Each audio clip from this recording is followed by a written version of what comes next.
ప్రైజ్లా దేవుని నామానికి మహిమ కలుగును గాక. దేవుడు మిమ్మల్ని దీవించి ఆశీర్వదించును గాక.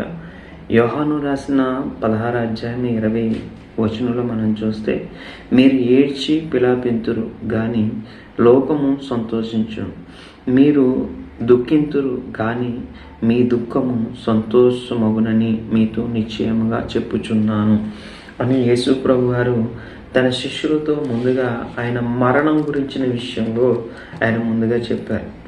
హల్లెలూయా. అయితే యేసు శిష్యులు ఆలోచన చేయలేదు, కానీ యేసు ప్రభు వారి శిలువ పైన చనిపోతారనే విషయంలో వారికి దుఃఖం ఉంది అని ఆయన చెప్తూ ఉన్నారు. ఇందు గురించి ఆయన ముందుగానే వారికి తెలియజేశారు. మాట్లాడుతున్న సందర్భంలో త్వరలో ఎదుర్కోబోయే దుఃఖం గురించి ఆయన తెలియజేశారు. అయితే చాలామంది ఏడుస్తారు, విలపిస్తారు అని అక్కడ మనం చూస్తాం. చాలామంది శిష్యులు ఉన్నారు, చాలామంది స్త్రీలు ఉన్నారు. అక్కడ చాలామంది ఏం చేస్తారంటే, అయ్యో ప్రభు మనకి ఎంతో స్వస్థతలు కలిగించారు, అద్భుతాలు కలిగించారు, మన జీవితంలో గొప్ప కార్యాలు చేశారు, ఇలాంటి ప్రభువుని సిలువ వేస్తూ ఉన్నారు అని ఆలోచన చేస్తూ ఏడుస్తూ దుఃఖిస్తూ ఉన్నారు. అయితే కొంతమంది అక్కడ ఉన్నారు, లోకమైతే సంతోషించే వారు ఉన్నారు. ఎందుకంటే యేసుని వ్యతిరేకించేవారు లేకపోతే ఆయన శత్రువులు ఏం చేస్తున్నారంటే సిలువ వేసినప్పుడు వారు సంతోషిస్తున్నారు. కాబట్టి అక్కడ పరిచయులు ఉన్నారు, శాస్త్రులు ఉన్నారు, సద్గాయలు అనేక మంది అక్కడ ఉన్నారు. కానీ దుఃఖించేవారు కన్నా సంతోషించేవారు ఎక్కువగా ఉన్నారు. కాబట్టి శోధనకి గురవుతారు అని ఆయన చెప్పారు.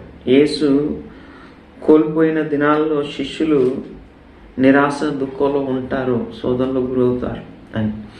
మనం అంతే, మనము ఏదైనా కోల్పోయినప్పుడు మన జీవితంలో నిరాశ అనేది, దుఃఖం అనేది ఉంటుంది. ప్రభు చేసిన పని ఏంటంటే తన దుఃఖము, తన నిరాశ అన్నిటిలో తండ్రి వైపు చూశారు. తండ్రికి తన చేతికి ఆత్మను అప్పచెప్పుకొని ఆ ప్రభు వైపు చూడగలిగే శక్తి ఎలాగైతే ఉందో, లోకంలో మనకు వచ్చే దుఃఖంలో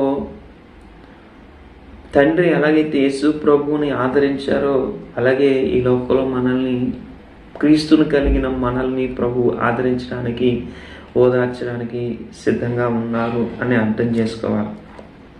కాబట్టి మనం ఆలోచన చేయాలి. ఏంటి ఆలోచన చేయాలంటే, లోకంలో మనకి సంతోషం లేకపోయినప్పటికీ ప్రభువులో మనకి సంతోషం ఉంది. కాబట్టి ఒక దుఃఖాన్ని సంతోషంగా మార్చే దేవుడు ఉన్నాడు. యేసుక్రీస్తు ప్రభు వారు తిరిగి వస్తారు. పునరుద్ధానము ఆయనను తిరిగి చూడటం ద్వారా శిష్యులు మళ్ళీ కూడా సంతోషంతో నిండిపోయారు. యేసు ప్రభు వారు సమాధిలో నుంచి తిరిగి లేచి శిష్యుల దగ్గరకు వచ్చారు. వచ్చినప్పుడు శిష్యుల జీవితంలో ఎంతో సంతోషం, వారి దుఃఖం ఆనందంగా మారిపోయింది. కాబట్టి కేవలం మన జీవితంలో కూడా సంతోషాన్ని ఎల్లప్పుడూ దేవుడు ఉంచుతాడు. దుఃఖం తాత్కాలికం, కానీ దేవుని కార్యం చివరికి ఆనందంగానే ముగిస్తుంది. కాబట్టి దుఃఖం అనేది తాత్కాలికం. బాధ వచ్చినప్పుడు, వ్యాధి వచ్చినప్పుడు, లేమి కలిగినప్పుడు, అందరూ విడిచిపెట్టినప్పుడు, ఒంటరిగా ఉన్నప్పుడు దుఃఖపడుతూ ఉంటాం. సాధ్యమే, కానీ అది శాశ్వతం కాదు అని ప్రభువారు చెప్తున్నారు.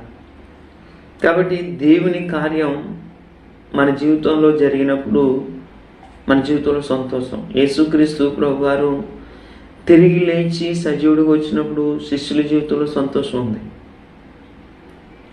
అదే సంతోషం దేవుని జీవితంలో కార్యం జరిగించిన తర్వాత సంతోషం ఉంటుంది.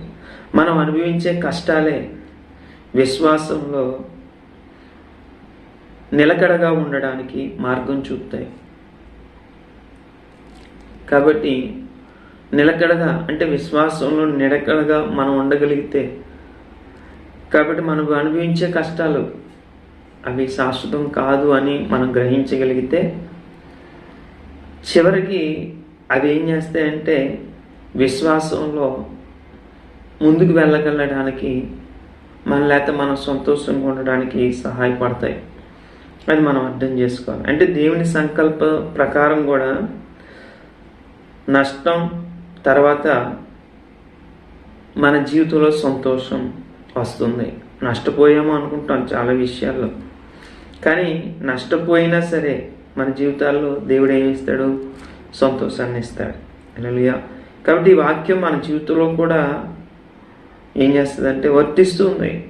మనం దేవునితో నడిచేటప్పుడు ఎదురయ్యే కష్టాలు లేకపోతే శోధనలు చివరికి ఒక ఆనందకరమైన ఫలితాన్ని ఇస్తాయి. అదే యేసు చెప్పిన వాగ్దానం. కాబట్టి ఆ తాత్కాలికమైన శ్రమలు లేదా తాత్కాలికమైన కష్టాలు లేకపోతే తాత్కాలికమైన రోగాలు, ఈ శరీరం మీద పడిన బాధలు ఏదైనా సరే చివరికి మనకి ఈ లోకంలో సంతోషం కాదు కానీ పరలోకంలో సంతోషం. కాబట్టి మనం ఏం చేయాలంటే ప్రభువునందు మనం ఆనందిస్తే మనం సంతోషంగా ఉంటాం. మీ సంతోషం పరిపూర్ణమగునట్లు అంటాడు.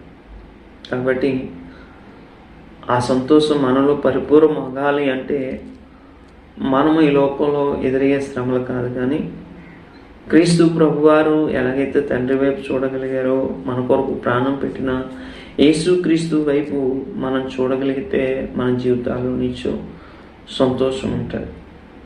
హల్లెలూయా. హబక్కూకు ఏమి లేకపోయినా సరే సంతోషంగా ఉండగలిగాడంట. కాబట్టి మన జీవితాల్లో అటువంటి సంతోషాన్ని దేవుడు ఇవ్వాలని మనస్ఫూర్తిగా కోరుకుంటూ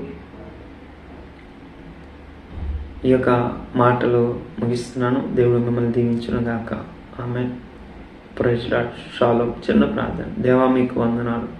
దుఃఖంలో ఉన్న బిడ్డల కొరకు ప్రార్థిస్తున్నాను. దుఃఖాన్ని, అనారోగ్యాన్ని, కష్టాన్ని, శోధనలను విడిపించి సంతోషాన్ని మీరు అనుగ్రహించి సహాయం చేయమని యేసు నామములో అడుగుచున్నాను.